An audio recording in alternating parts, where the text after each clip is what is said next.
The stream will work. Okay. Hello.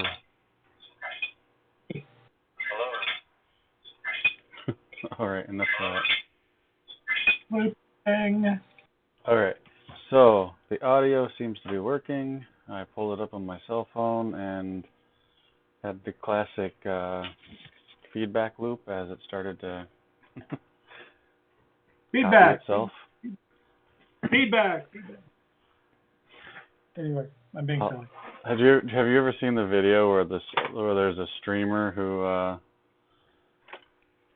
he's talking about, like, you should view our stream and you can click on this little widget to view the stream, and he clicks on the widget and it just goes bad, really bad. It just starts looping.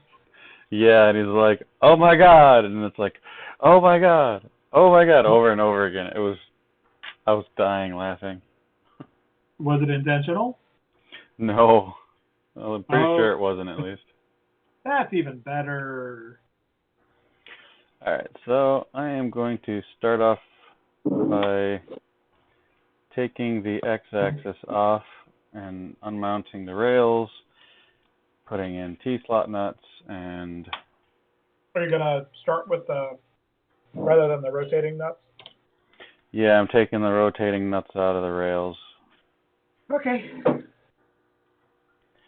So basically, I'm undoing everything that I accomplished yesterday. That's okay. I designed new parts for my for the z-axis here, and went through like 2 or 3 iterations, and then printed them out, and I'm mounting them on the printer. So z-axis motor mount. I ordered a 10-pack of 2mm Allen wrenches, so I'll never have a repeat of yesterday. Ah, all right. The 10mm socket. Indeed. It's like I have a crazy amount of every other size of Allen wrench, but for some reason only one 2mm. Like I don't know why. Murphy? Indeed. Like when I was going through everything yesterday, I literally found about 5 or more 2.5mm wrenches. No, the link for the screwdriver. I'm sorry, what was that? Did you get the link for the screwdriver that I sent? Oh, link. Yes, I ordered one. Oh, okay. They're not very expensive. You get lots of bits. Yeah, I got a lot of bits. I just mostly think it'd be handy to, you know, when you've got all these screws that are much longer sometimes than they might necessarily need to be, that'll help zip them down real quick. Yeah. Of course, you'll finish torquing it off with a traditional method, but it does help. Yeah, I don't really see any need to buy a $90 screwdriver. But it's special and has good reviews by people on the internet. I'm sure it's wonderful, but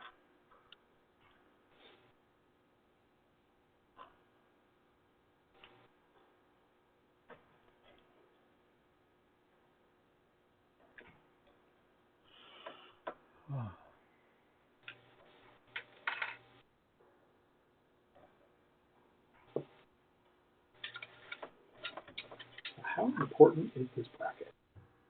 4. There's a bracket that goes on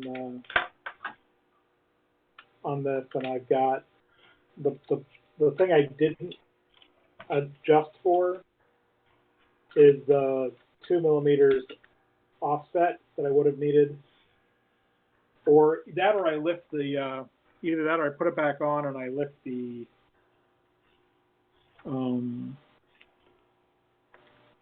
stepper motors up just a smidge so they're not resting on the bottom. Because right now the stepper motors are resting on the frame. Gotcha.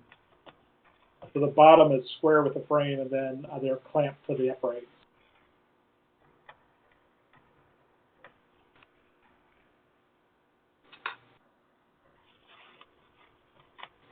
don't know. I might just leave it off. They're a lot more square than they were before. So.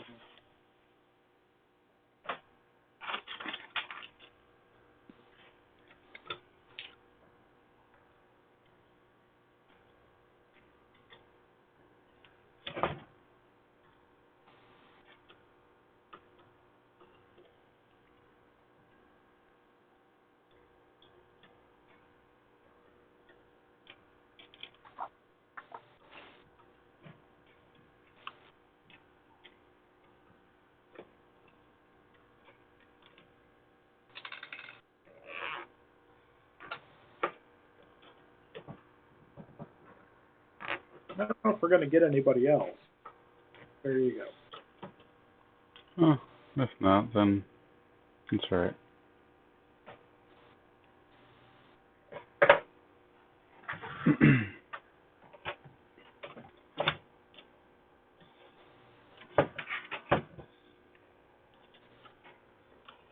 I'm just glad that I'm actually doing something before 10:30. I don't know if this is going to be a problem since I'm, yeah, it's going to, I have to figure out how to mute this sucker. I'm sorry, what's that? I'm going to have to figure out how to mute the live stream.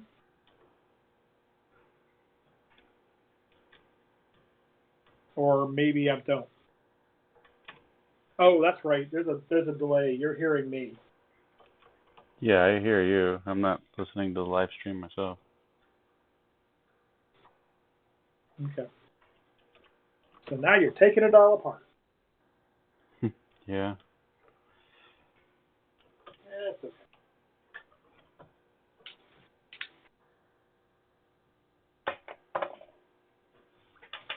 Yeah, I was really reluctant to do this last night. But after the struggles I was having with the Rails, I'm like, you know what? I just feel more comfortable in the long run because I don't know how many times I loosen these things, and like by that point I had no idea if I was engaging in the Rails anymore, or I mean into the extrusion.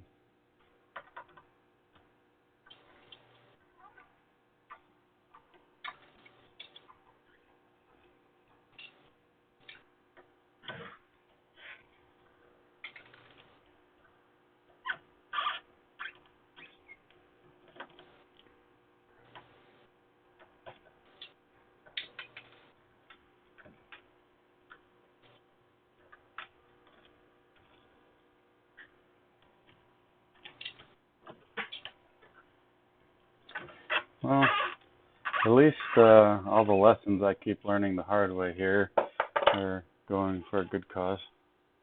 Yeah, they're going into the instructions.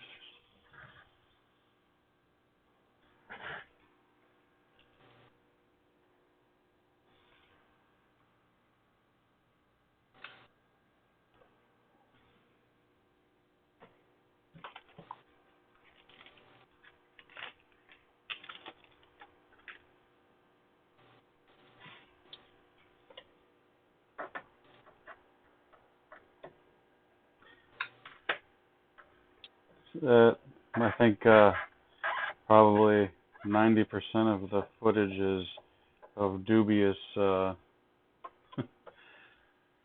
help to anybody, but there's definitely has its moments. You could say that.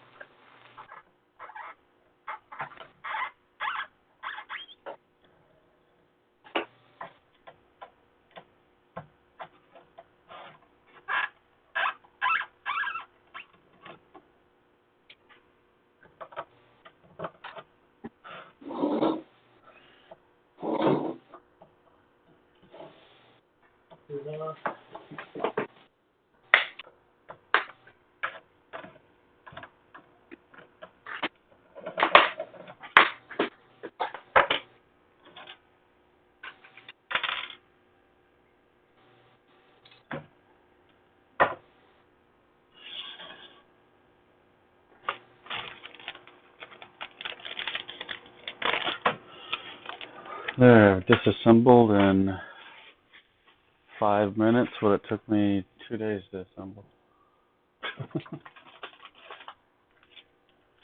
Partial exaggeration, but not far off. That's not far off.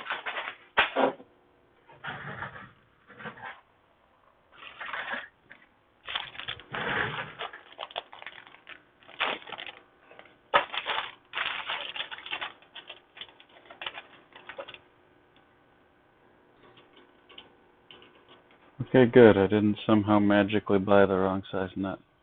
That makes me feel better. I didn't even test the nut before I had assembled everything. Okay.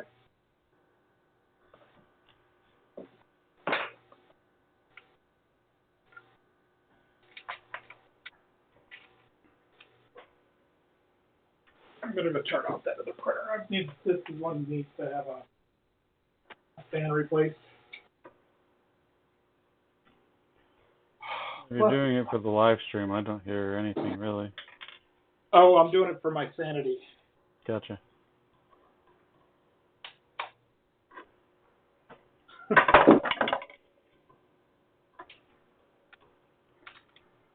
I really should start printing some of the mounts soon.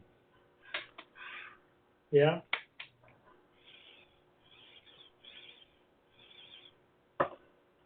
Yeah, that's not going to work. So I don't really feel any binding when I don't have any thing attached. Okay. Move it really slow. What's that? Move it very slowly. Run it its entire length, but really slow. And feel for any binding or gap or hang-ups or anything like that. I mean, I do feel the balls kind of sliding around in the block a little bit, but Any hitches or any catching or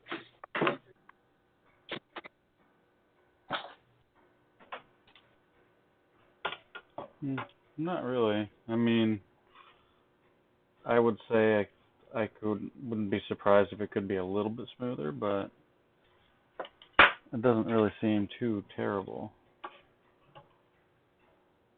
okay. Yeah, moving it slow is when you're going to find problems. True.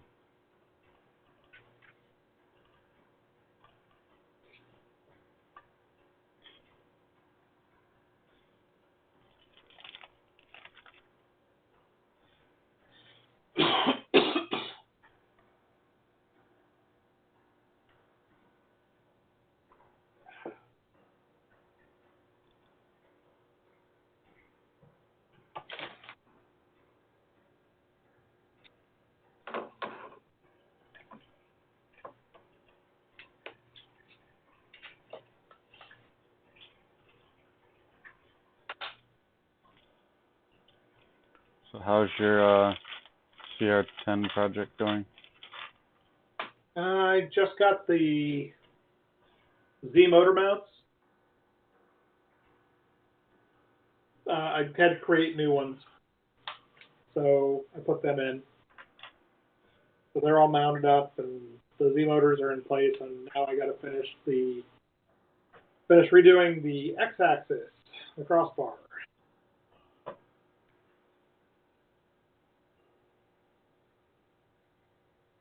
because it's pretty sloppy. Gotcha.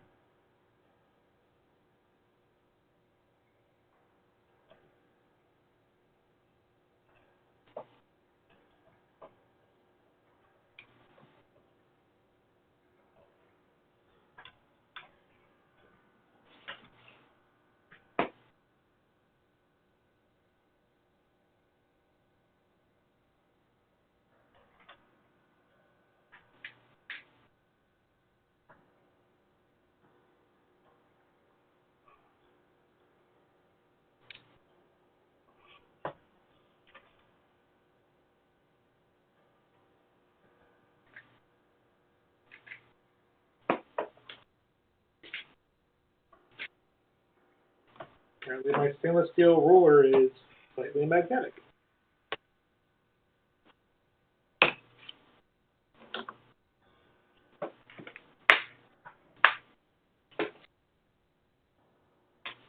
So I guess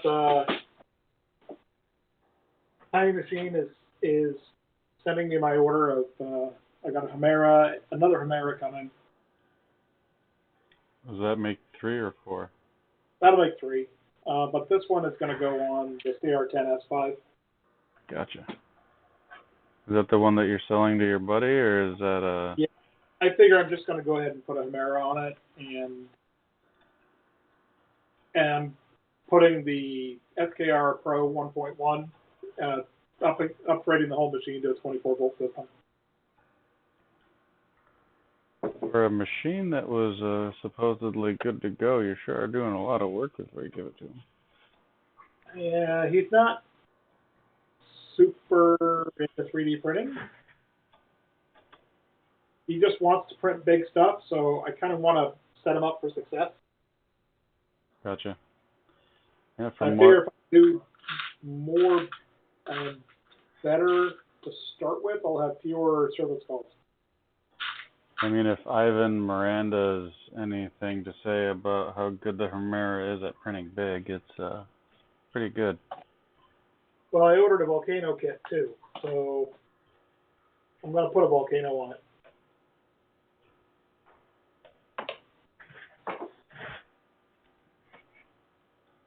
Yeah, I did order the 24-volt Volcano. Yes, okay. Confirm.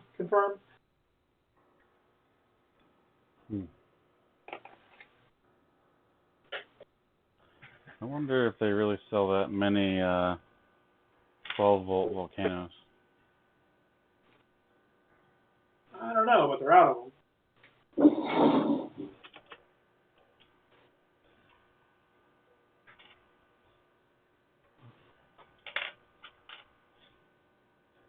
It just seemed to me that anybody interested in putting a Volcano on is probably, I would have thought, would be past the whole 12-volt phase of 3D printing. Yeah.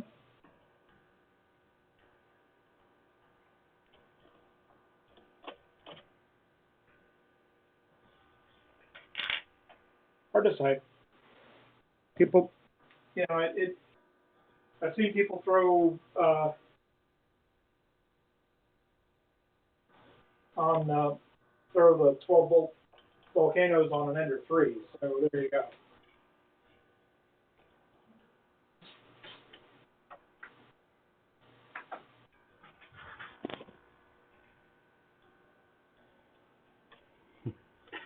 Once I had my big box and got to experience the glory of a 24-volt, heating up, I've never looked back. Like, the heat up time of a 12-volt Volcano I would think would be a little frustrating, probably. Sorry, I missed that. You were saying something about your big box, the glories of 24 volts? Oh, I was just saying, like, after I experienced the glory of 24 volts on my big box, I've never looked back. Like, just how much faster they heat up and all that. Not really too much of an issue. I'm not changing the bed on this machine, the CR10 that I'm doing the rework on. If I were changing to an electric bed, I would have switched it out for a 24-volt system. But as it is, I'm leaving it pretty much where it's at. It's getting an SKR 1.4 turbo and upgrading to a Meanwell 12-volt power supply, but it would be real easy to just change the power supply and change the hot end. So it doesn't have a heated bed, you said? It does have a heated bed. If I were to change the heated bed to a 24-volt bed or an AC bed, then I would just switch out the power supply to 24 volts to give the steppers a bit more oomph. Yeah, that too. that's one of the reasons why I'm doing the other one, because it's got the big steppers on it. It's got, or at least on the Y, and you're moving a bunch of stuff around. So just better to give it more to work with.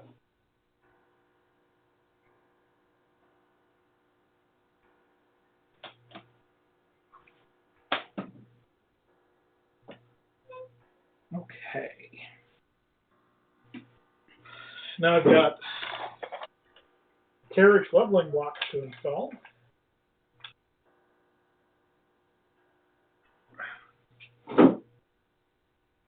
They just kind of snap in here on the front of the rails, or on the front of the verticals, and then you drop it down until the carriage rests on it.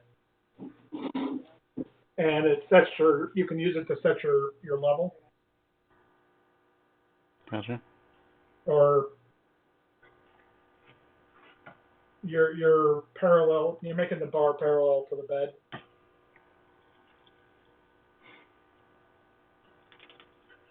And you can actually even just throw them on there and then run the bed down until you start skipping steps on both motors, and then you're set.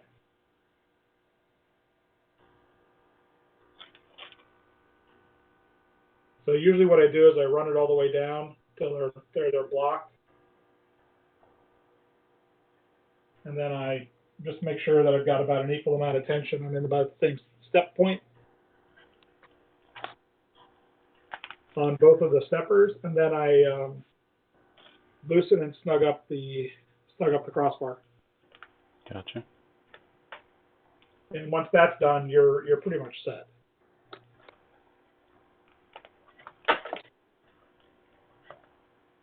I have no idea what Steve was talking about, saying that I had a radio voice.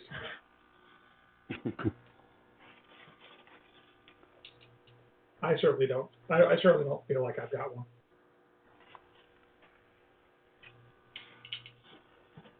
Me neither.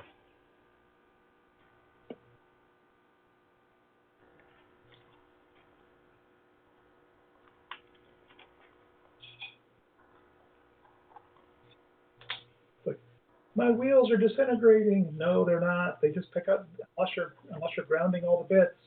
Your wheels are static magnets. What are you talking about? The wheels on the rails. So if you've got the V-slot rails and the V-slot wheels,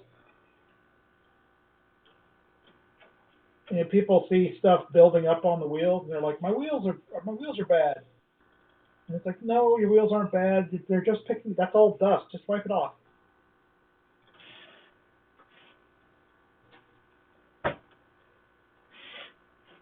And then it's like, oh, my wheels are in good shape. Yes, they are.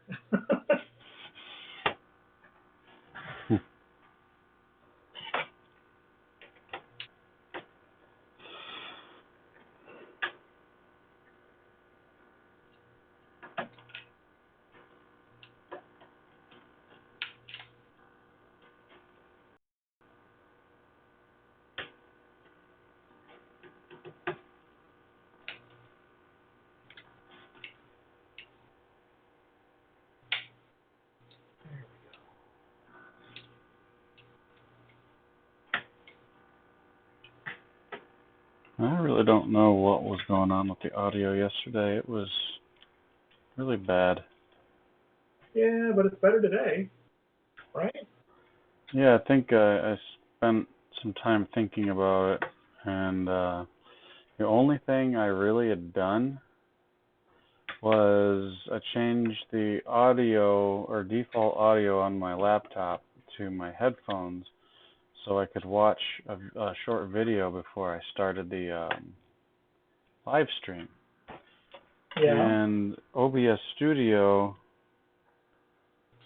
somehow uses like the output you're using on your computer for the streaming instead of like,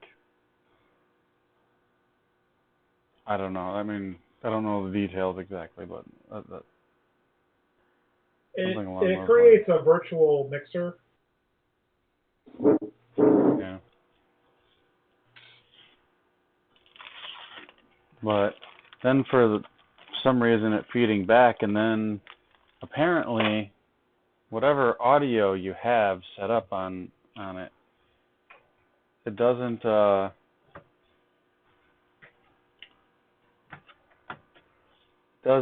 change when you change it in Discord or anything of that nature. You have to actually exit OBS Studio. You have to exit the program and open it again, which if you're streaming means your stream's going to be hung for a minute while you try to reset your audio. So when I was trying to change everything last night, I was getting hung up on the fact that I couldn't get anything to change. I'm still not 100% sure exactly why all the weird little things that happened last night happened, but so when I got in today, before I got on Discord, I was playing around with recording and trying to play back the video, and I think I'll be able to avoid a similar catastrophe from happening again, but Okay.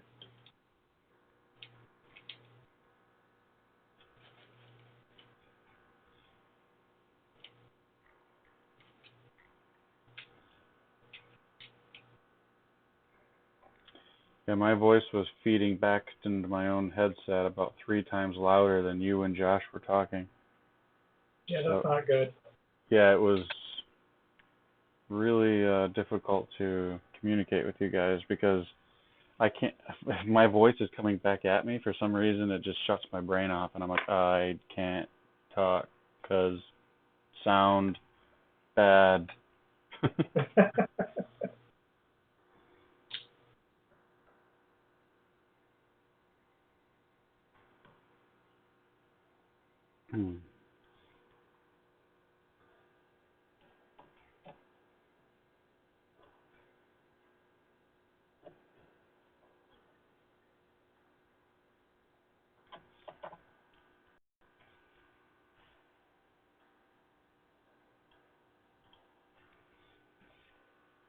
I really need to move or rearrange my workspace.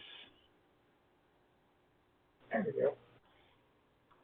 Drop the lock washer. Where did it go? Probably into that funny little zone that hardware goes into that you never see it when you're looking for it, and you'll find it like 3 weeks later just sitting in the middle of the floor, and you'll be like, I know that wasn't there this entire time. You mean like your 2mm? My what? Like your 2mm. Oh yeah, exactly. Yeah. It's just really kind of funny, like the magnet of the multimeter picked it up and hit it from my view as I moved the multimeter from out of the way, looking under the multimeter. It was like the perfect gag. That would have been a great fight gag.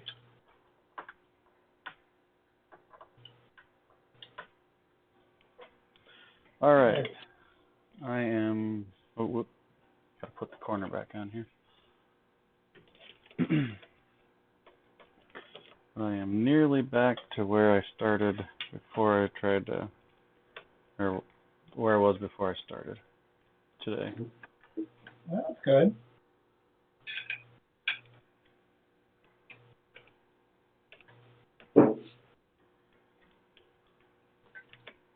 All right. Eccentric nuts are a pain, but they work really. They work well enough, but they're a pain. And the thing that so often happens are things get loose underneath stuff, and then you don't go back and tighten it up.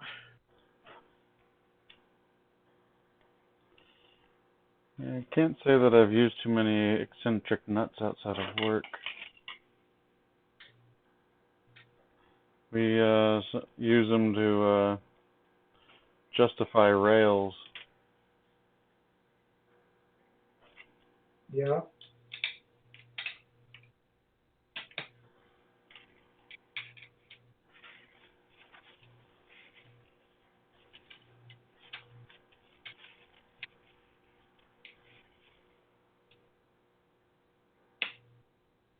Suppose that's likely the use that you're putting them through. Yeah. Pretty much. Well, I mean, that again, it's a CR10, right? I've never touched a CR10 personally. I mean, it's a good low cost machine.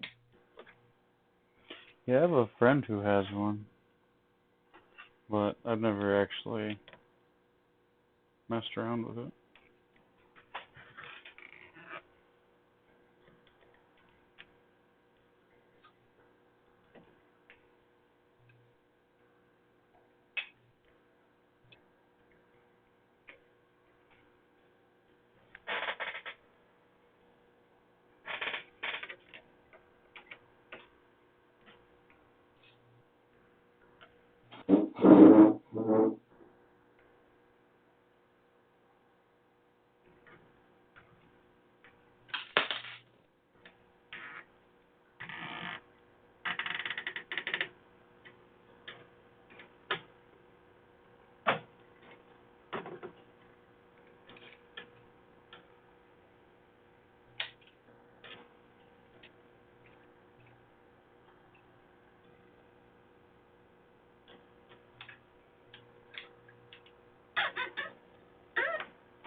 That's an interesting noise. Yeah, sorry, I'm trying to... These nuts still have a bit of Loctite on them, so they're squeaky.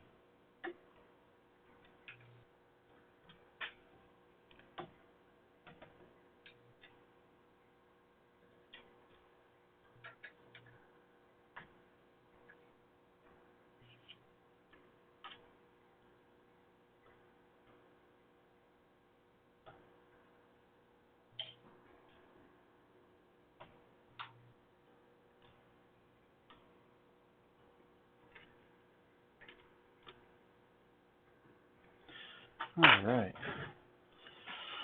I just need to clamp the 1, 2, 3 blocks in there and Be all set. tighten down those 4 bolts, and I'll be right back where I was. Okay.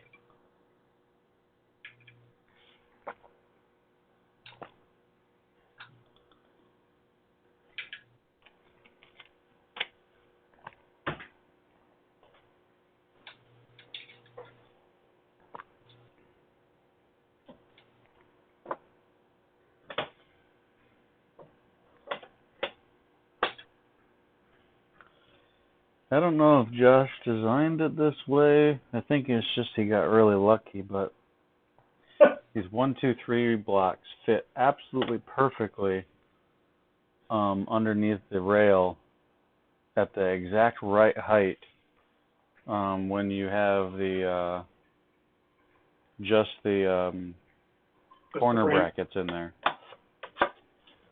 I don't think that's by design. Right. It's just you got lucky. That's exactly what I was thinking. I mean, it's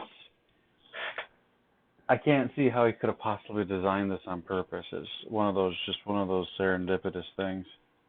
I mean, we could always give him credit for it. What do you think? Sure. Certainly deserves a lot of credit for this project in general, of course. This is a baby. It's his grade. It might be his grade, but he's still his passion. Yeah, and that's the best way to do it, right? Yeah. Like, all right. My senior project was a grade, but at the same time, I really enjoyed the content of the project. So I would imagine Josh is in a similar boat. Oh, I never posted that the live stream was live. Not that Oh, you did? not that it'd probably make much difference. Well, you didn't post it, but I certainly saw it when it went live. Right.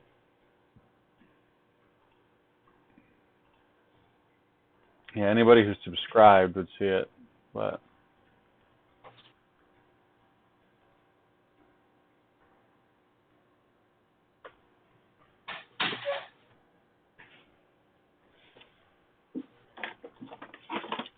They're back. okie dokie.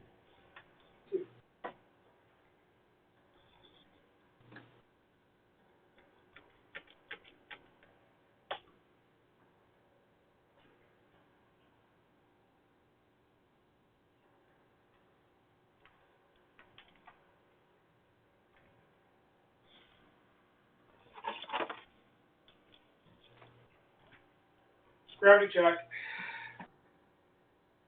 Is it still working? I mean, you know, the daily cat gravity check.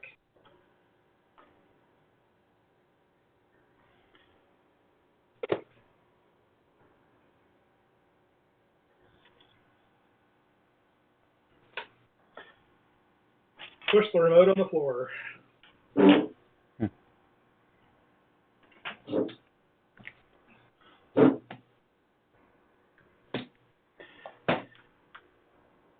So do you still read all of your books, or do you do audiobooks too? Both. I use audiobooks a lot because I drive. Spend a lot of time in the car or traveling. Indeed, me too. Not so much lately, but that's definitely part of my job. Get to go to Atlanta next week. You're driving there? Oh, no. I'm flying down.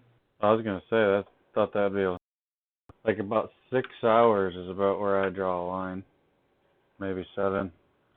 Birmingham, and then I get to come home.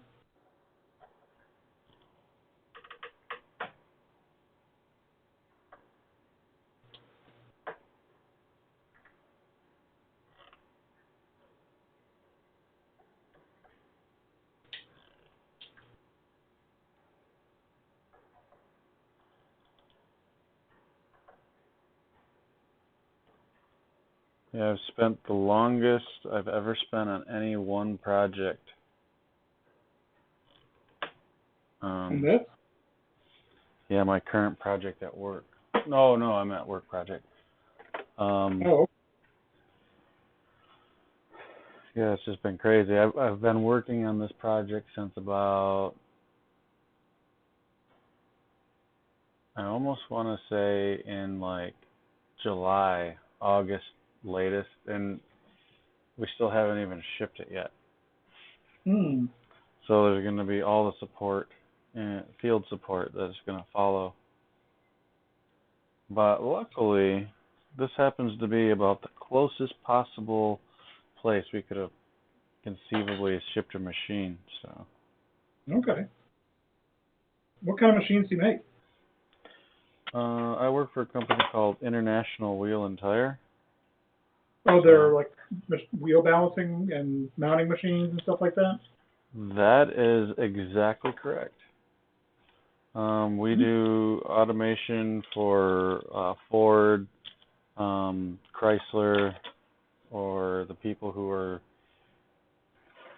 like some like Chrysler, for example. They actually use another company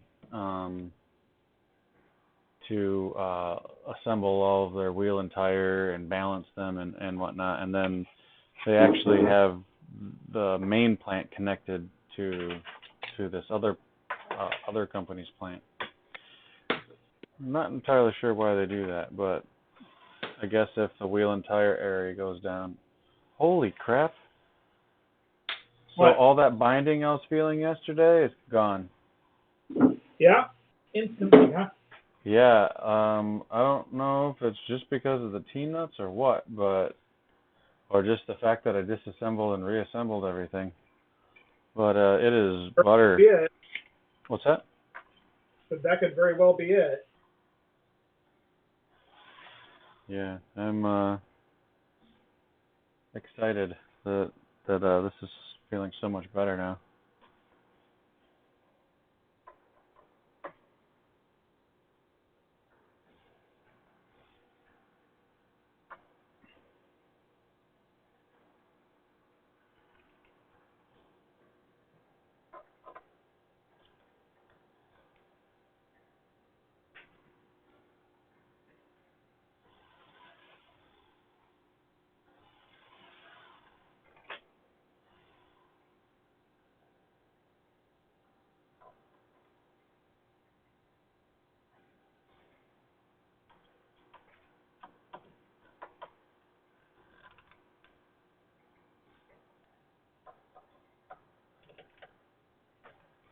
But yeah, our primary machines are balancers, dynamically balance wheel and tire assemblies. Yeah.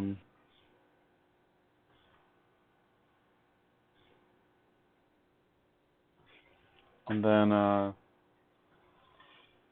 there's some associated secondary kind of equipment that goes along with it, such as turnovers and weight apply stations and all that kind of stuff.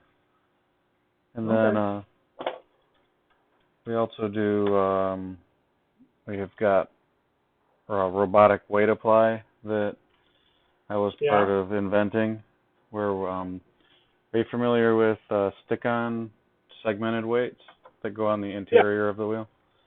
Yeah. Yeah, so yeah, we have a robot that can place those on the wheel now. Oh, so it does a balance and then determines the placement for it? Yeah. Installs them? Yeah, and that way, when it's all working really well, you can get ridiculously good throughput. Nice. There's a lot of challenges involved in getting the weight onto the actual end effector, but Is it you're not using magnetic, you're using like a vacuum picker? oh, actually it is magnetic.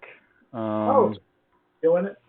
Yeah, our first prototype was a mechanical style gripping mechanism, and then we moved on to an electromagnet for a while, and then build eddy currents in the and you don't get a specific release. I mean, you can predict it, but you don't get it necessarily. Exactly the same moment every time with an electromagnet. Yeah, well, actually now we've switched to using just a regular permanent magnet tool, and really? Yeah, the adhesive of the weight is sufficient enough to overcome the magnetic force of the tool. Oh, that's nice. Yeah, if you put too much force on it, then of course you'll pull the weights off after you apply them, which is not good, obviously. But as long as you keep that balanced, it's not bad. Okay. I may make some noise. It may or may not. I mean, it might be skipping some steps, but give me a sec. Sure. Okay, blocks are out. It's like having to yank the wheel chocks.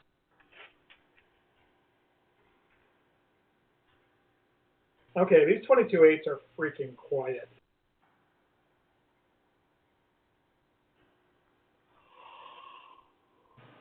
Oh, damn it.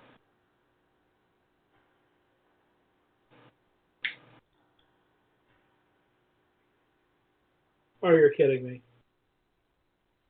What's wrong?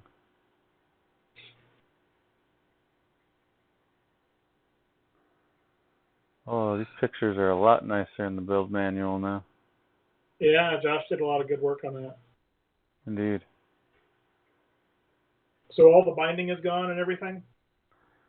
Yeah, it feels like I got just a tiny...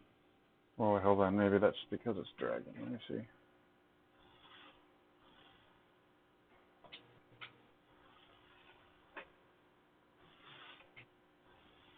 Yeah, it seems like a tiny bit of came back in the back, just the barest amount.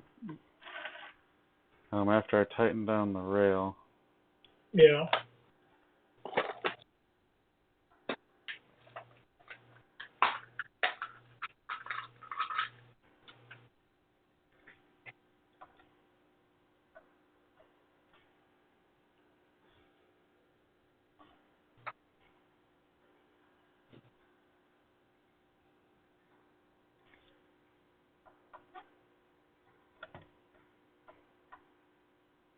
Why is that crooked?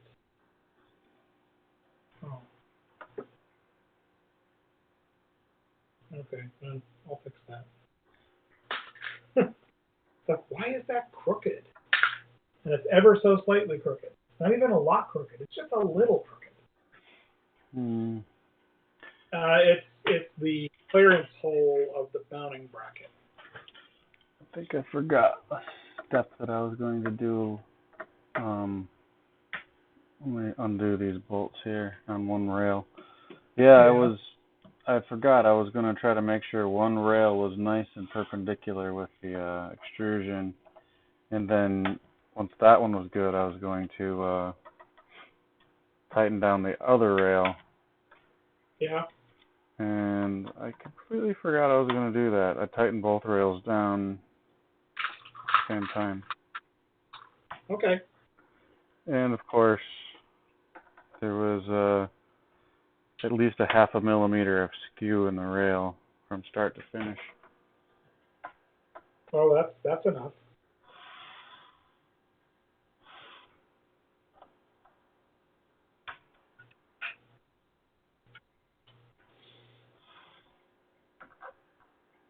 I took into account the hard mounts that I was putting on here, and then I put the bed back on with springs and tightened them down. And so I was running into the motor mounts. Gotcha.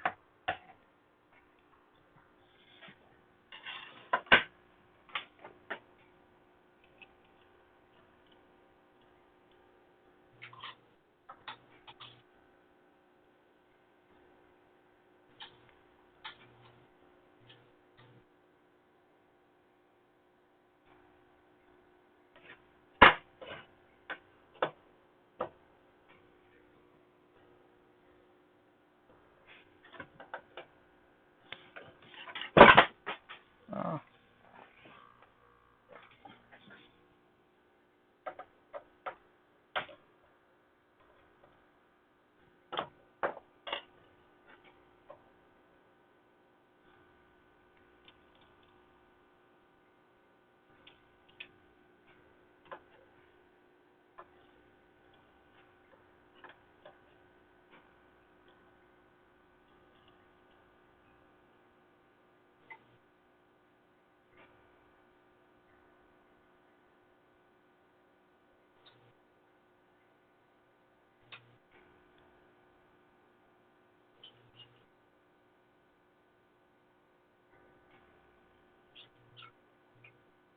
I get to do all kinds of running around tomorrow.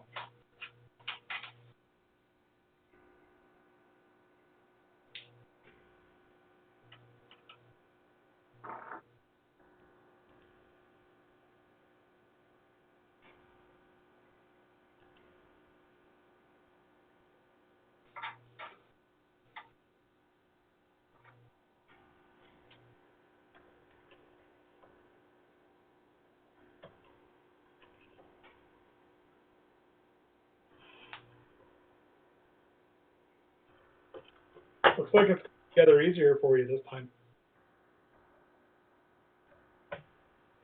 So Yeah. Yeah, go ahead. Oh, I was just agreeing, that's all.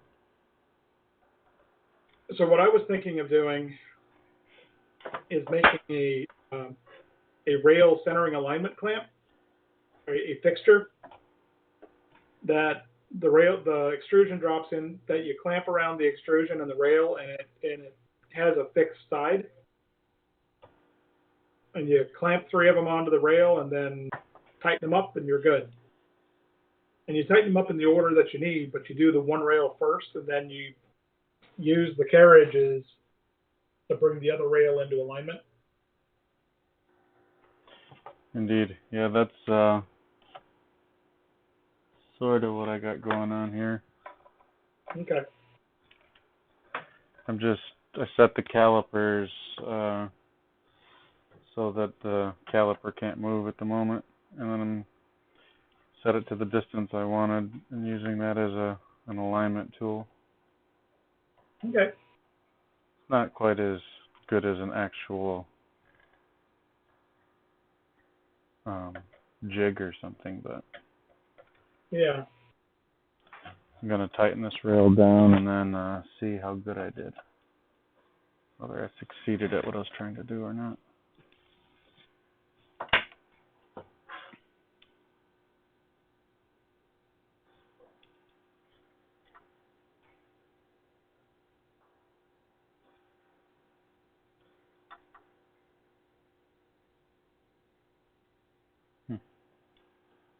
Interesting.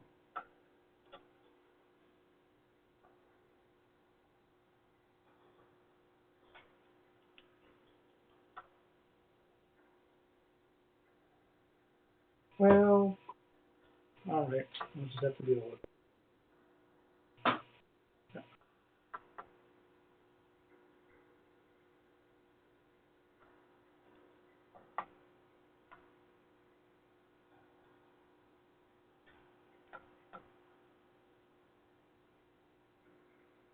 Huh. There's definitely something a little sketchy about either the rail or the extrusion. Yeah. So if I measure at one end,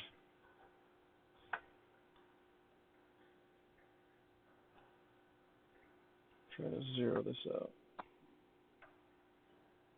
Oops.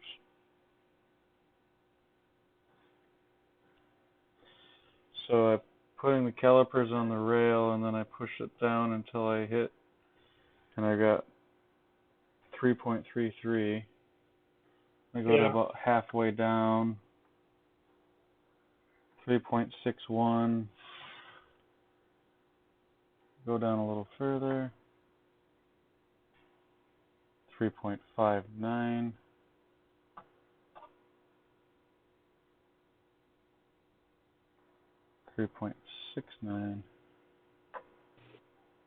Have you checked the rail? Check the rail. Do a spot check on the measurement, the width of the. You know, that time when I measured it, it seemed to, I don't know, maybe I'm just not able to hold these calipers good enough to get a proper measurement or something. Yeah, that's where the surface plate and the tool jig comes in.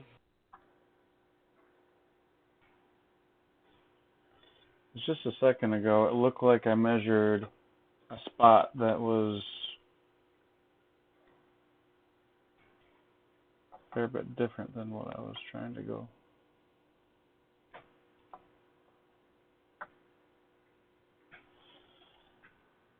Alright, it looks like I kind of vary over the course of the rail about, I don't know, 0.2 to 0.25 millimeters.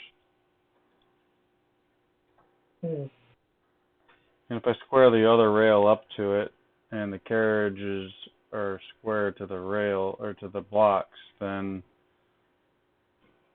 really it should be good. I might not be perfectly perpendicular to the frame, but the rails should be perpendicular to each other, so really there shouldn't be that much of a part would just be slightly at an angle, I guess. Very, very, very slightly. Probably better than my big box.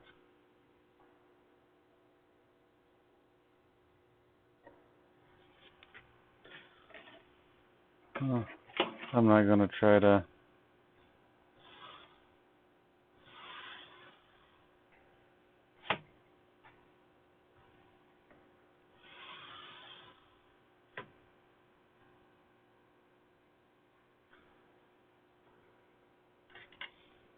Okay. Yeah, standoffs are gonna give me the clearance I need.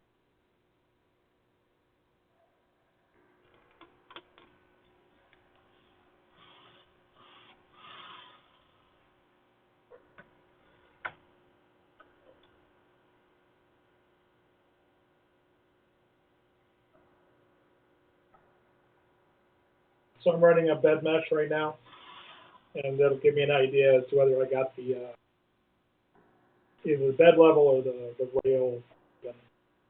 But it lets me watch it move up and down.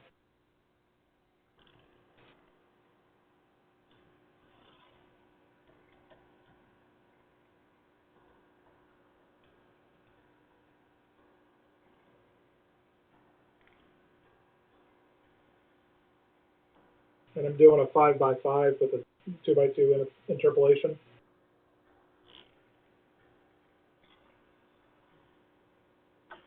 Five by five with what?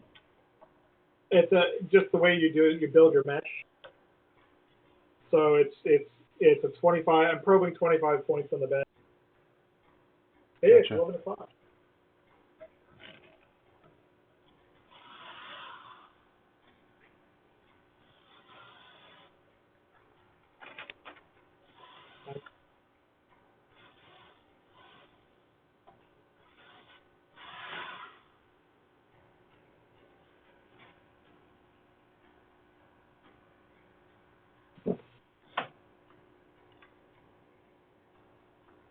How's it moving now? I don't know. Still feels ever so slightly stickier in the back than it does in the front. No matter what I do, it seems to end up the same kind of pattern, but it's not real sticky. It's just I just feel ever so slightly more resistance than I do when it's on the front side. Like, I'm pretty confident the stepper motors are not going to pay any attention to it whatsoever. I think I just need to move on. Yeah, you're probably right.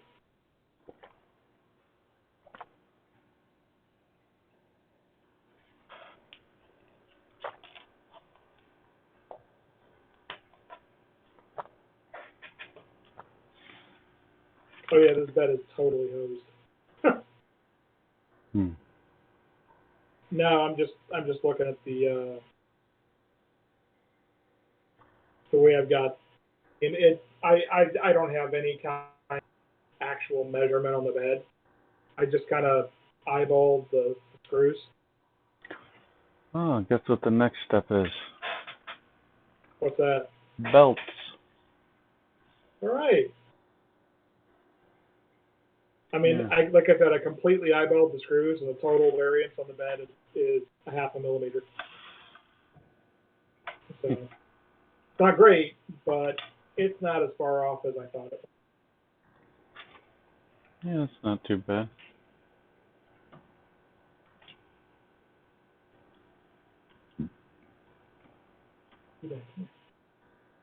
I know concrete's hard in your palate.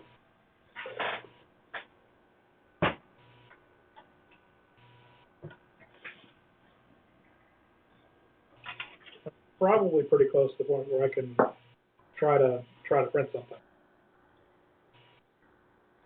That's exciting. Yeah. And the thing is with the bed leveling, trying to print something is like, oh, the bed's pretty close. Go for it. Let the bed leveling handle it, right? Indeed.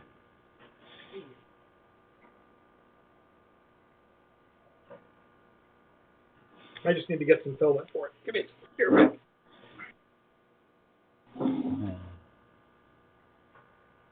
Well, that's interesting. Yeah? Yeah, so I picked this up and I was kind of looking at it, and when I move the rail to the back, the gantry to the back, I'm actually touching the left side, and I haven't even... I'm not even... I can't make the switch.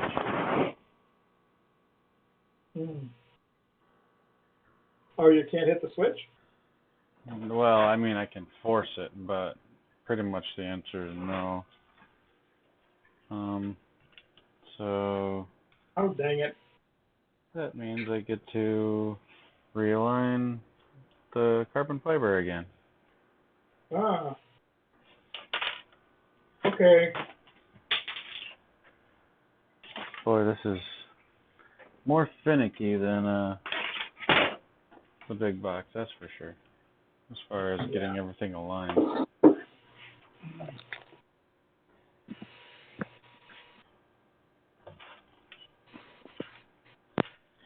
But I'm going to just leave the one rail tight and then straighten out the carbon fiber again and hope. Well, yeah, leave the rails tight. Or is that? Well, you know what? Yeah. Sorry, hold on. I'm thinking.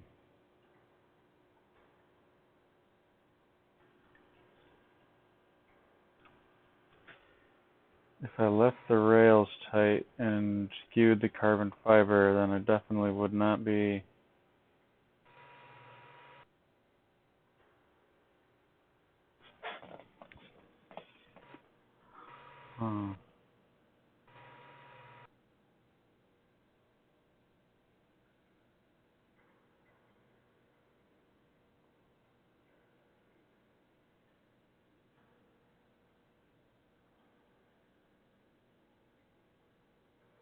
I'm thinking I'm going to have to realign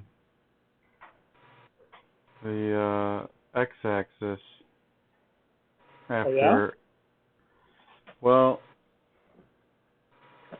in order to get the carbon fiber to be straight so I can hit the switch, I'm going to have to loosen up the 4 bolts on the bearings and then you know, turn the carbon fiber until it matches. However, if I do that, I'm going to change the angle of the carbon fiber to the rail to the carriages, so that rail will no longer be straight. Got it. It's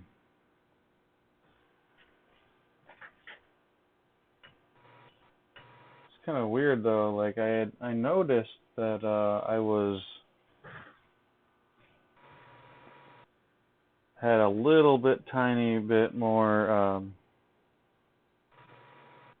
skew in the carbon fiber. Like I wasn't like completely flush with the end of the rails, kind of like yesterday. But it wasn't this bad. Somehow it got more skewed during the rest of the the tightening. I'm not sure why that is, but I almost think it's more important at this point to leave the Y rails the way they are. Yeah. Straighten out the carbon fiber and then re-square the X to the Y. That's probably a better way to do that.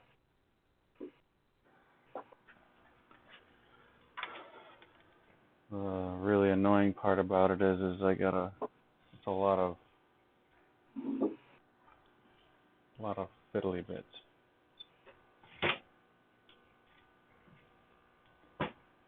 All right. Well, it is what it is.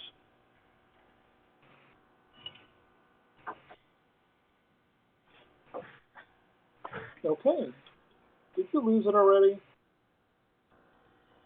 I'm sorry, what's that? Oh, the cat? Yeah, he found the cover off a bottle and was batting it around to knock it underneath the cabinet.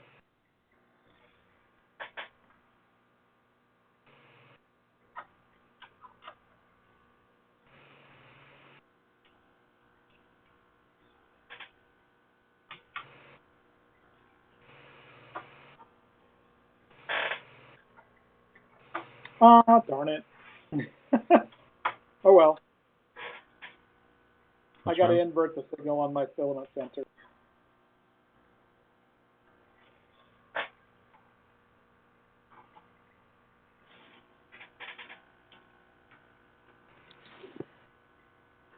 Still working through all the configurations.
Okay.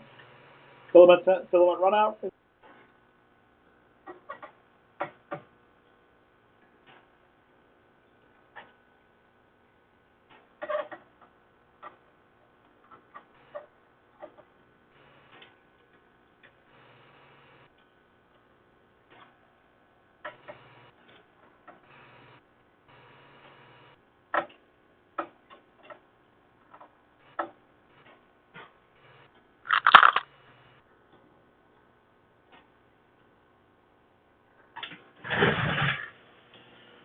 Okay.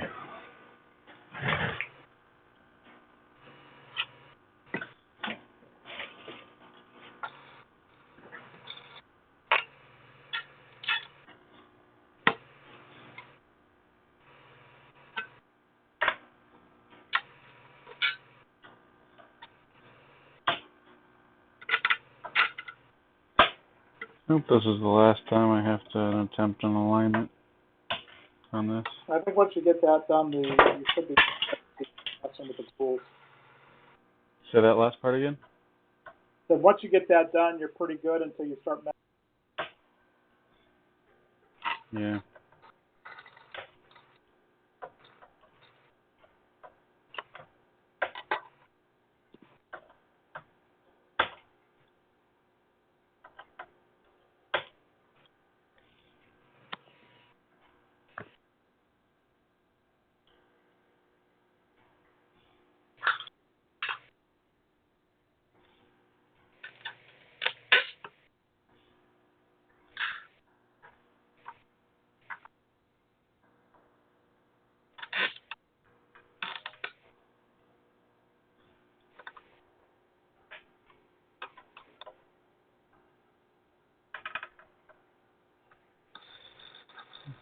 I'm thinking that Josh might reconsider the order in which he has people assemble this particular piece. Yeah, I think so. Yeah, Better once it's. What's that? Go ahead. Go ahead. Well, I'm just thinking that tighten down one of the Y rails, then tighten down temporarily the carbon fiber onto the blocks. Then square the carbon fiber to the rails. You know, just so that the two bearings are flush. Oh, right. Okay. Then tighten them down. Then use that to square up the second rail. And then that should give you a pretty perpendicular carbon fiber beam to the y-axis. Okay. And then once you have that, make sure that you have, your switches are comfortably making. And then do the blocks and square the X rail to the blocks instead of the blocks to the X rail. Oh, all right. Yeah, that makes sense. There we go. Now I can slide it forward and make the switch.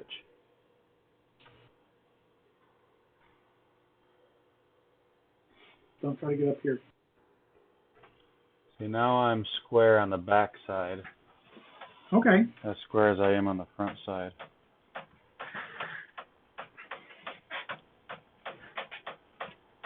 Oh, too bad Josh isn't around. I'd like to speak through that with him to see if it makes as much sense to me as it makes, or to him as it makes to me. Or if I'm completely missing something. Hard to say.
Yeah, I need to make a new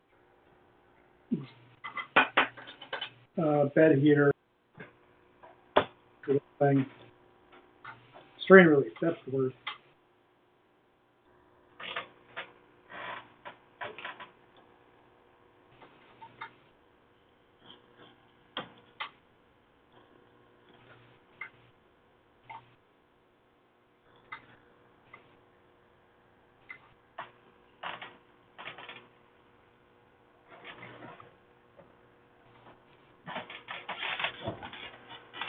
Hmm.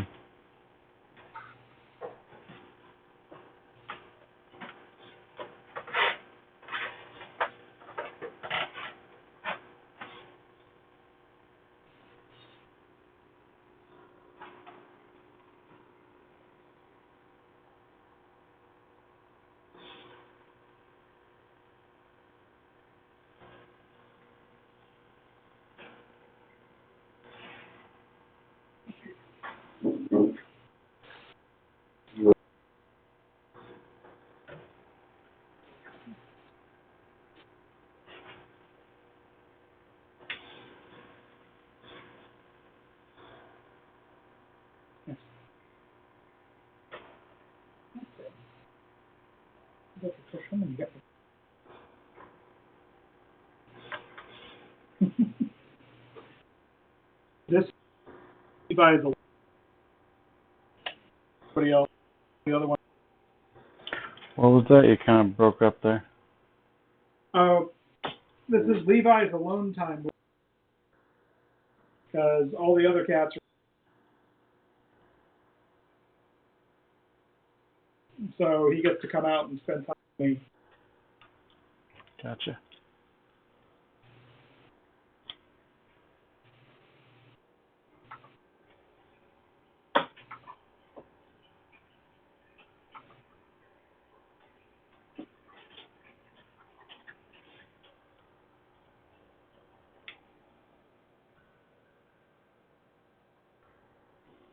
Clear, clear, clear. Bed is up.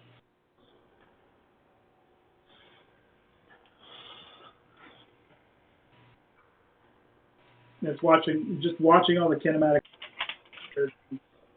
Everything is clear of each other and nothing's touching. Nice.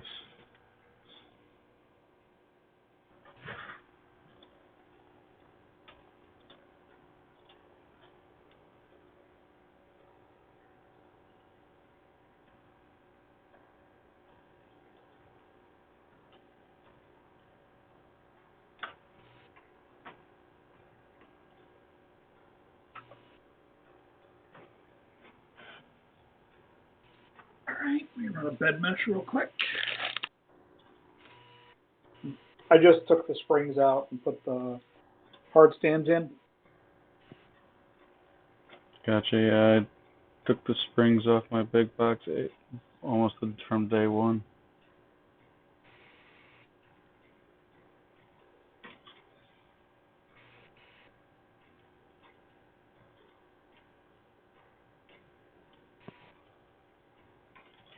Yeah, so the loudest part on this machine is the hot end fan.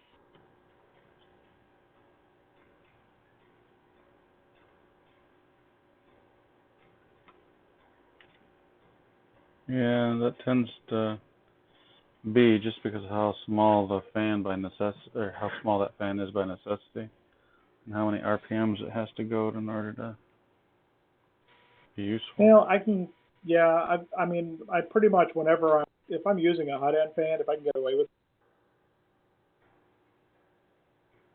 it, anytime I have an option, I'll go with the 20 millimeter fan because you get more, it becomes more of a vane axial or a little deeper, so you get higher. Now, what I'm thinking is if I can get away with it, is to use be able to have the blower set up with essentially two air streams coming off of it. One that's always blowing, that can be tapped for the hot end, That or you just go with a water-cooled hot end. Well, the Chimeras have their, I mean, that's part of the whole point of the Chimeras is how they're handling the hot end cooling. And it's the hot end cooling you don't have to worry about. I don't know how loud the Chimeras are.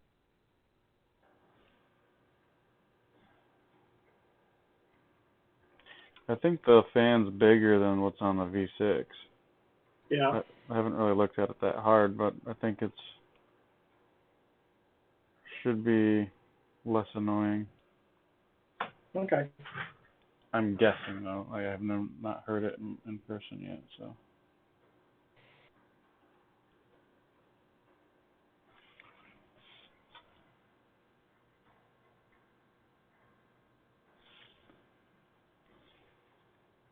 So it's weird. My phone will render the bed visualization because it's a WebGL. But for whatever reason, my iPad will.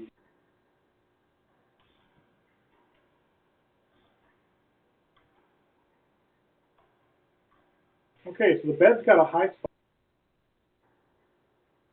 And the high point is like, wow, 0.6 variation over the course of the entire bed.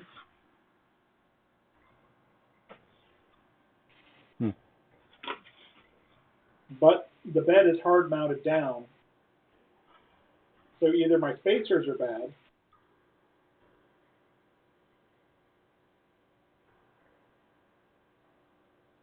right? Or, and I wouldn't be at all surprised if there was, if the spacers, because the spacers have a variance of plus or minus 0.13 if you get them from McMaster Carr. These are coming from TH3D.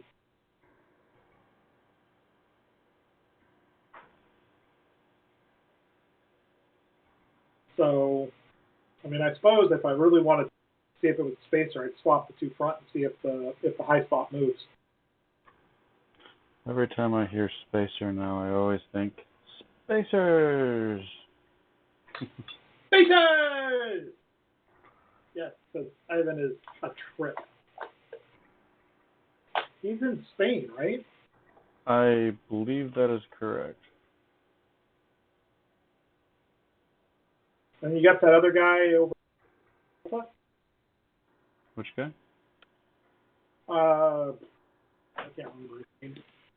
I follow on YouTube, but I can't remember his name. Why would I remember his name? What's he do? 3D printing. Anything more specific? Like, which country is he from? Malta. Hold on. Oh, there's another media. Okay. 3DMN. 3DMN. Don't think I'm following that one. Okay. He gave a pretty honest review on oh my gosh, where is it? Hold on.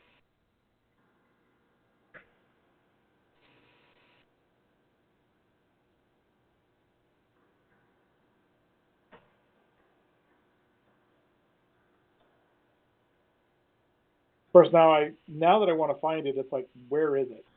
Right? Indeed.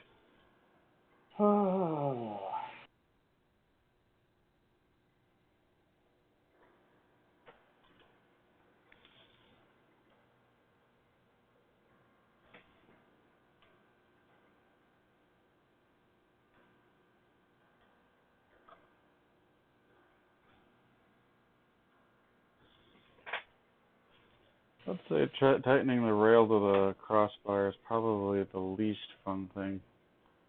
Yeah. Just because you have it all clamped up with the 1, 2, 3 blocks. So you can't get to it. Yeah, I mean you can. It's just difficult. You can't like flip it over and make it easy on yourself. You have to do it the hard way. Oh yeah, he did the Tronxy 5S X5S and had a pretty scathing review on it. and people just like cast all kinds of shade on him. But this one's a pretty stop. Don't play. Stop. There. Thank you. Because it started playing and then killed your stream.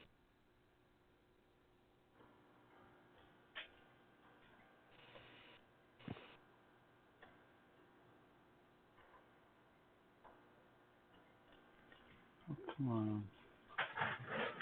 Got 3 more to go. And third from the last is being particularly stubborn.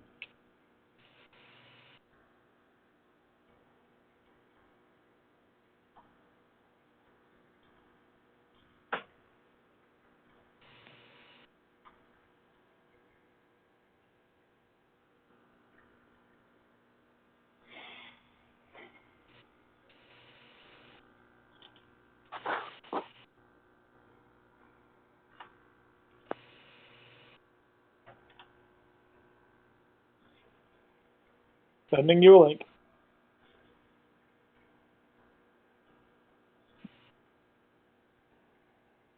This is a pretty good one on hot end client jam. He explains it in a way that's very clear to most people. Right, it's very clear. And he has props.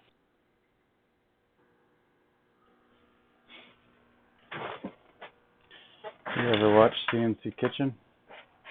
I love CNC Kitchen. Yeah, me too. Hey, you big orange fuzzball, what you doing? Hi. No, you cannot sit on the front of that. I know. You're fuzzy and orange and you're big. You're too big for the bill bug. Seriously. and it's gonna get hot, so you can't sit on it. All right. And he comes around and stares right into my work life and then blinks. Like, well, yeah. Let's see if I've accomplished something or if I have to redo something else. Uh-oh. Let's see.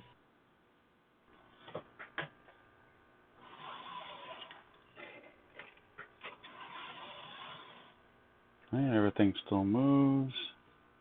That's a good sign.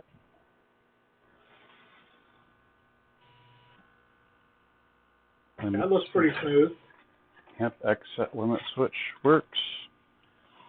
Hey, there's a win. There's the Y limit. Do we have a Y limit switch? Yes, I do. 1 second. I get the wires out of the way.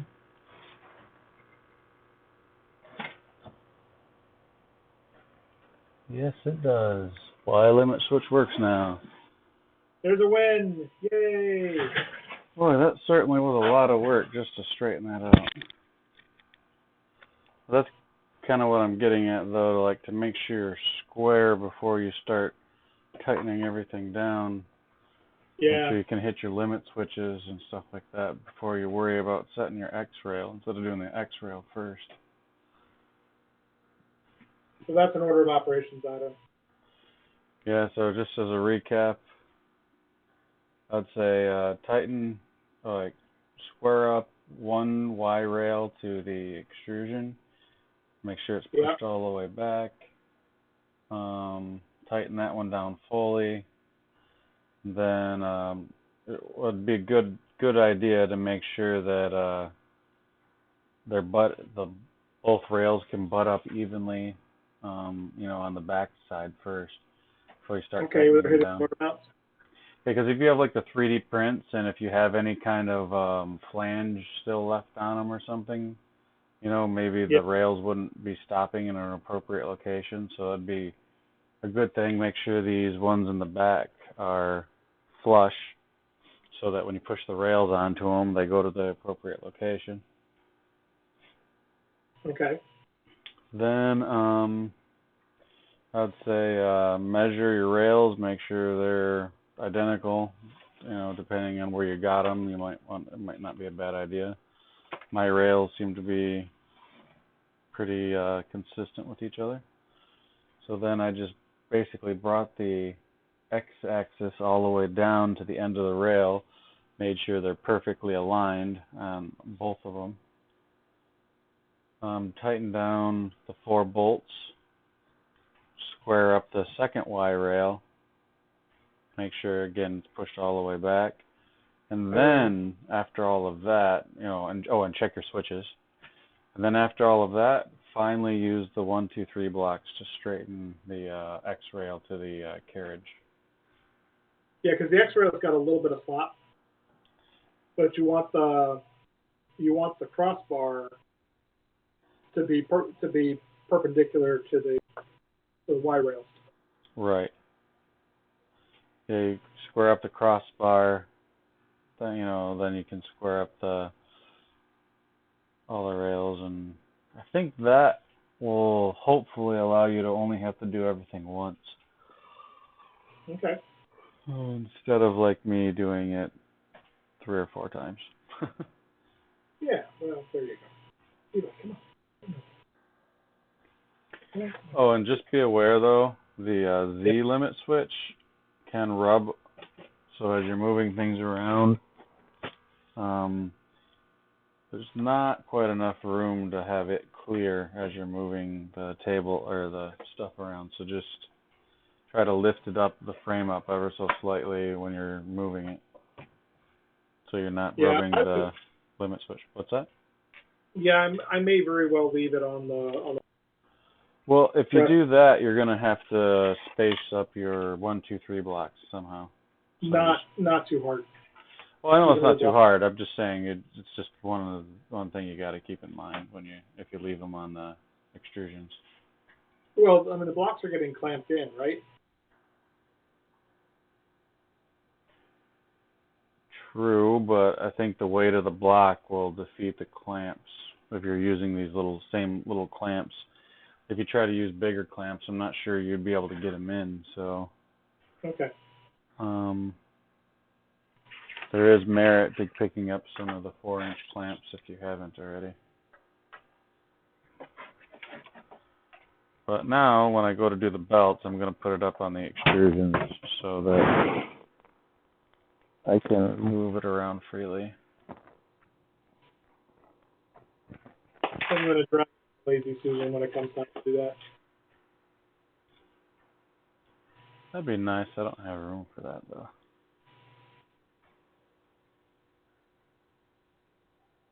I do have one upstairs I could probably stick under this board that I'm using.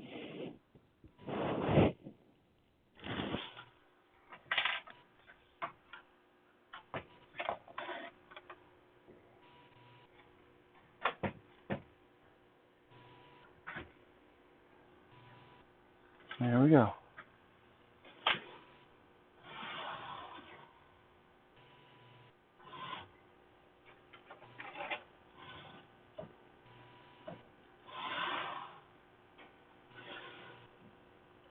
Looks good. Yep. X, Y, and Z limit switches all work. Well, I'll clicky click at least. They go click. Yep. All right. All right. So we have maybe another 20 minutes or so. Maybe I can get one of the belts kind of loosely installed here. Let's see. What do we have to do?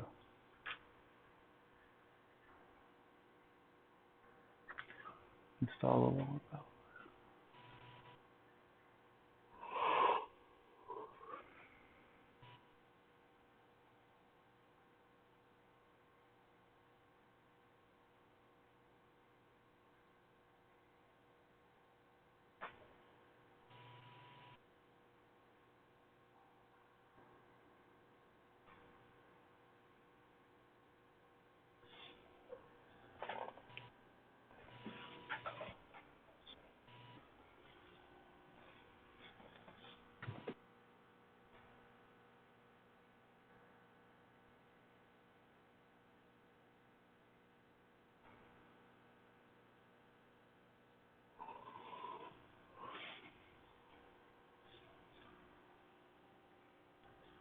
Okay.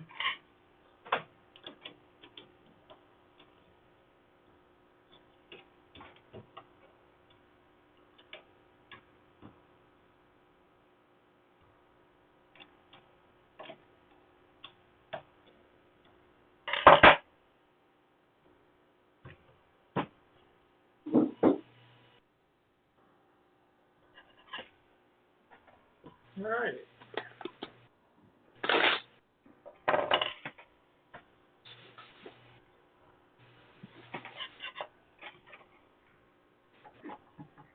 With my Z all set.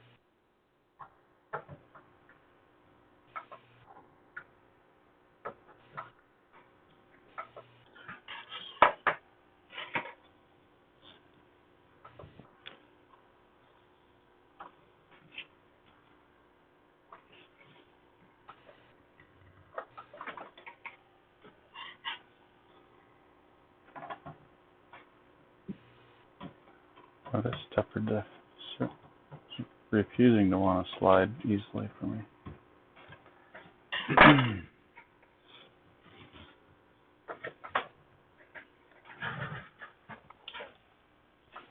So basically, I need to make sure that stepper motors can slide in their slots. Okay. For some reason, one of them doesn't want to move more than a few millimeters.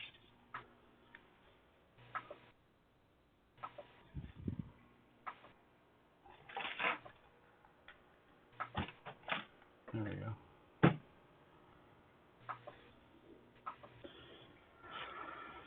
All right, now to find the gates belt.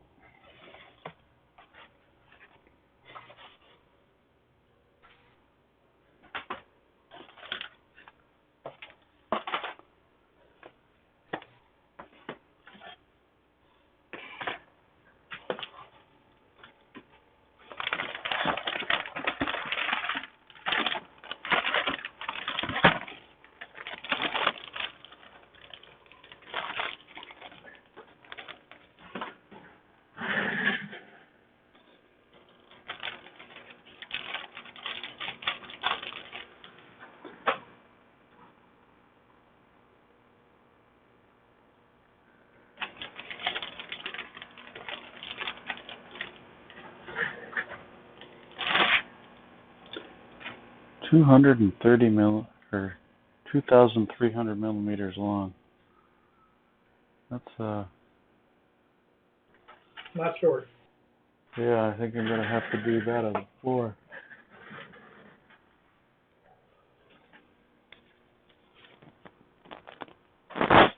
Almost not worry about measuring it. Just take that whole spool and start running one, and then cut it off when you get to that point. And then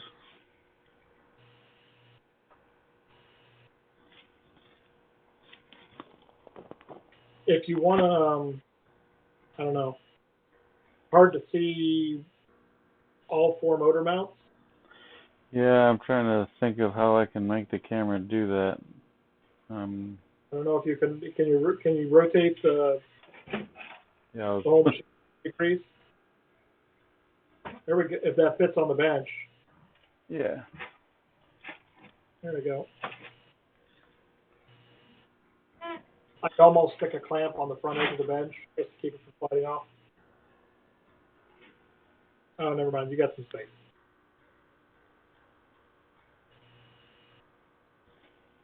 There we go. I suppose I can hide the PDF here. Give me a second. Yeah, that'll work.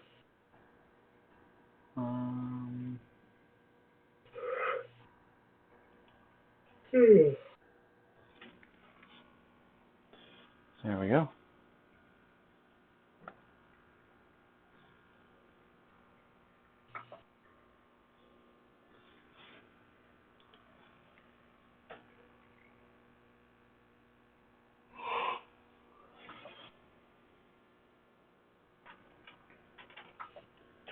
Oh, darn it. I need to put my zip ties back in.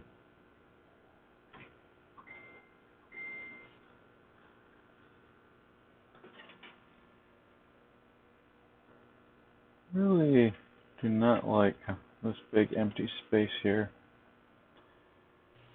Yeah, when Josh was making it up, he had put in a set of L brackets, of short L's that just dropped in, and then he nutted. You nut and slotted them in so they had a little bumper on the rail?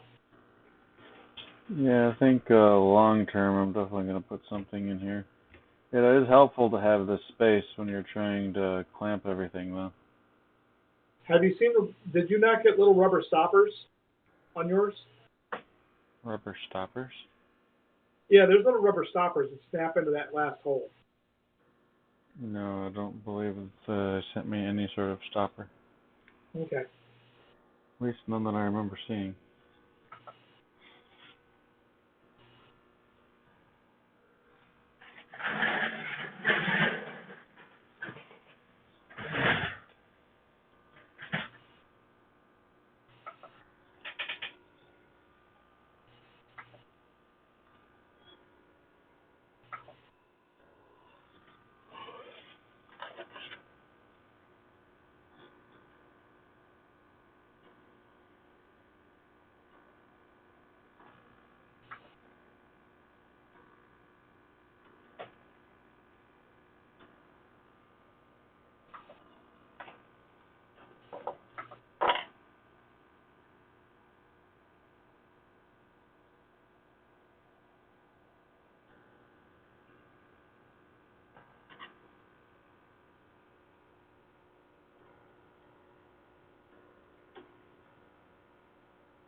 Did you cut the belt, or is that?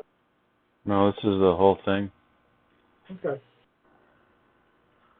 Which I would maybe have. Why don't you start threading the belt from the open end and end up in? yeah. Just trying to. And then you can, as you pull it off the spool, when you get to the end, the spool will be at the carriage.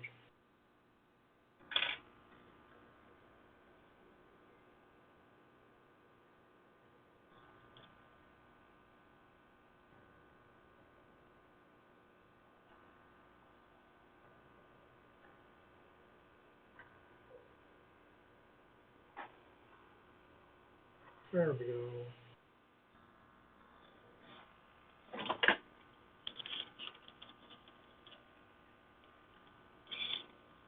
All right, I'm gonna get some filament and the spool holder. Here.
Yeah, I'm gonna turn into a pumpkin.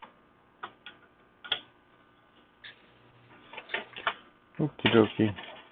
I just want to finish, or at least loosely fit this belt, and then I probably will too. Yep.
Ah. Everything all right? Yeah, I just had put one end of the belt into the carriage, semi loosely, but I thought I'd tightened it down enough that I could pull on it a little bit. I was wrong about that. I just have to go back in. That's all. That's the thing that sometimes happens.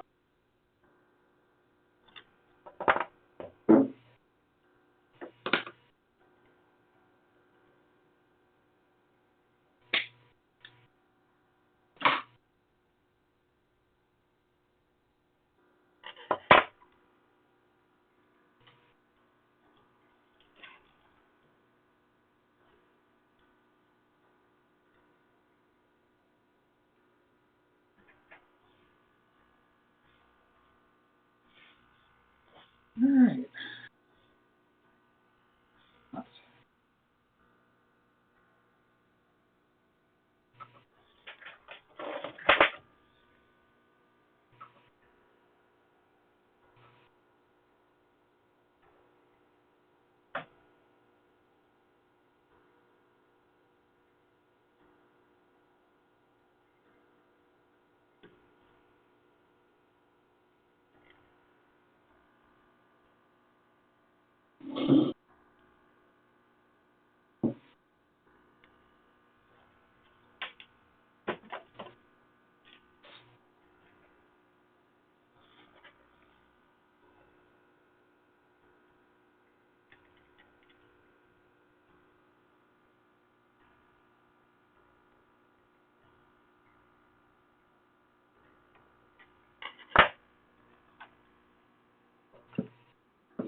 I wonder if I did this wrong.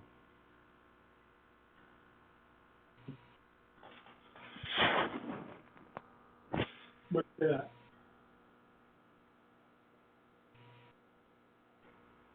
When I put this belt on. Yes, I think I did. Wait, Okay. it goes diagonal, right? What's that? It moves diagonally when you move the belt? Well, yeah, it moves, but I think I need to do something that will allow me to slide the belt. Basically, I can't move all the way back to the limit switch because because of where the teeth are located on the stepper motor. Yeah. I'm just trying to think of, do I just loosen the belt or is there an easier way? I mean, do you not have enough belt? Did you already cut the belt? I did. Oh no. Well, I mean, it's not a catastrophic thing, but now I think I probably should have left a few more teeth in the belt. It would have made it easier to slip it past the stepper motor before I tightened it. I mean, I can do it. It's just I have to work at it a little bit.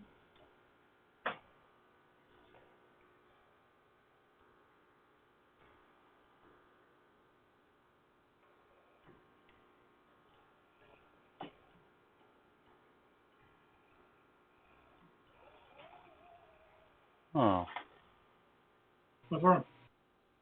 nothing. I'm just silly. So if I move this, I'm sure you can see the stepper or the head moving side to side as I move it forward and backwards. Yeah. But that's okay because I can still take and grab and still move the head left and right. Yep. Yeah, the stepper's actually just sitting still when I do this. So I was thinking I had screwed something up, but I really didn't. Wait till you get your second belt on there. Well, yeah, then you're going to have to... Yeah, I don't know. Yeah.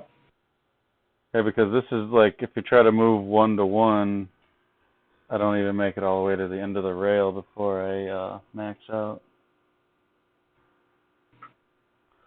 Well, this is interesting. For some reason, seems to me you could get a little, like an extra 10 millimeters or so of X travel if we extended the head down, because the head actually is hitting the extrusion. Yeah. Or the tool changer piece. Yeah. So I guess you would lose a little bit of Z space if you did that. Okay. I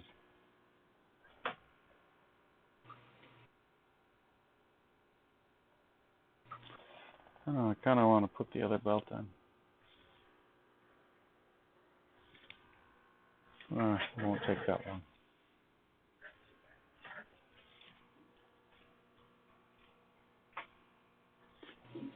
Unless you really want to see me do it and you just really want to go to bed. And I can hold off. I don't mind. No, you're fine. I'm just kind of excited. Go for it. This is a special... You're making progress. Right? Yeah, this is a special step in particular, you know what I mean? Running the belts. Yep. Okay, so how do I want to do this?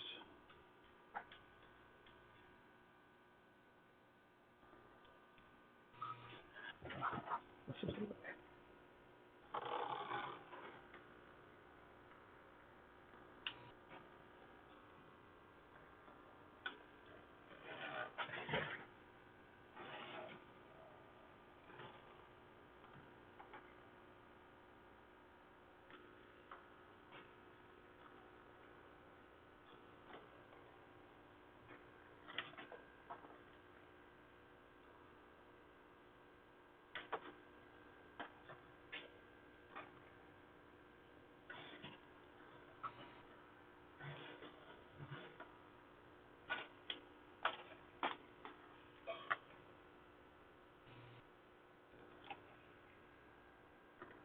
Gates belt does seem to have a bit of a different consistency over the, super cheap belts that you can get. Yep. Fiberglass. It's the way the gate is pretty actually impressive. Comes down to it.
Yeah, I think I'm dealing with an extruder clog.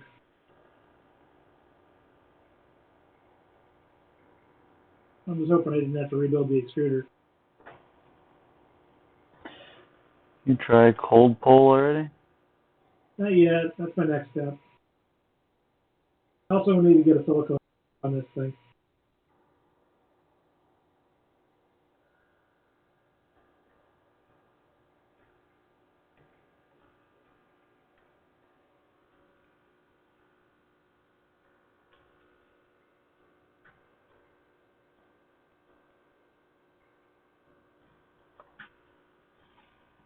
Problem is the filament that's in the that have to take the modes apart. It's actually so brittle that it's broken. I Gotcha. probably need to pull it out.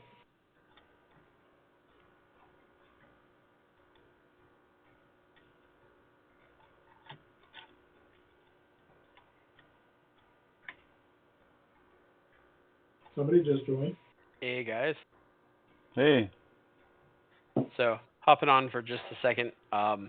Talked with the acrylic guy today, and the only thing that I'm trying to finish with him is I'm sending him a test drawing to print because he isn't sure whether his laser does automatic kerf adjustment or not. Really? Yeah. You would think you would know that kind of thing.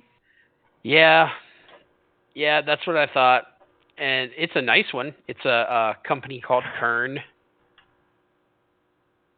Okay. So yeah, it's a huge mamma jamma, and he's like, rather than me run a bunch of stuff and then find out it's wrong, he's like, why don't you send me a test drawing? So I sent him a test drawing tonight, and basically gave him what the dimensions should be, and depending on how it goes, I'll either end up having to send him the compensated ones, or because I want to make sure we get them right. So Yeah. that's fun. Okay. Gotcha. So other than that, he has everything. He's ready to go. Hopefully it prints in the morning and everything is all hunky dory. Hunky dory. So when I was looking at the documentation for their Kern's like new lasers, it does Yeah. automatic kerf compensation. Well, that's going to be the software as much as anything, right? Yeah. Either where it's in the software. Well, and also his is a like super, super, super narrow beam. Okay. Because it's used for like laser engraving, like very small like images and stuff. Okay. So like when I talked with him, I was like, is it a millimeter or two? He's like, yeah, it's a lot less than that.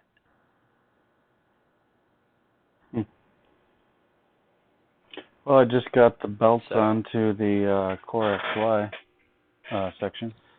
Oh, nice. Yeah, there was some adventure in trying to get the X and the Y to be aligned and the switches to be able to make, but I'm there now, so yay. Cool, guys.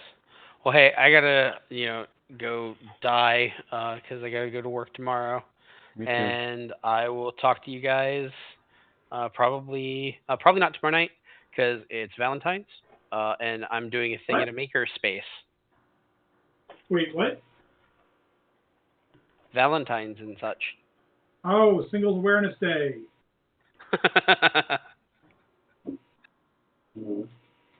Now I've got the coolest fiance ever. She picked a date night at the maker space. Awesome. So, So, have you already sent over like the files and stuff that? oh yeah, get he has there? all the files. What is this thing that just happens to be on the machine already? Yeah. So he has all the stuff that he needs. It's just I send him both sets. It's just knowing whether we should be using the offset sets or the regular ones. Woo, buddy. Sorry, I've been fighting with an extruder and yeah. Well, I just found out that Granger evidently canceled my order. Really? What are you looking without for? telling me anything?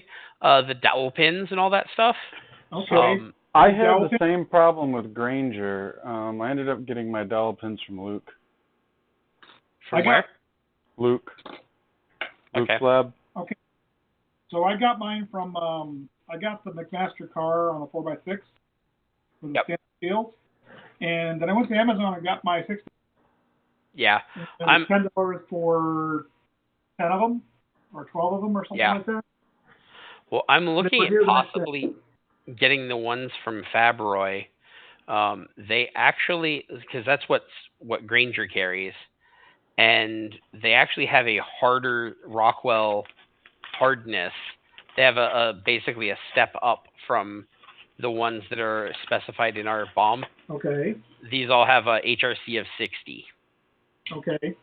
So, do you want the dowel pin to be the wear part? Because I would much rather have the ball to the wear part. Yeah. Because, and Luke is, or not Luke, but Josh is working on something with the polishing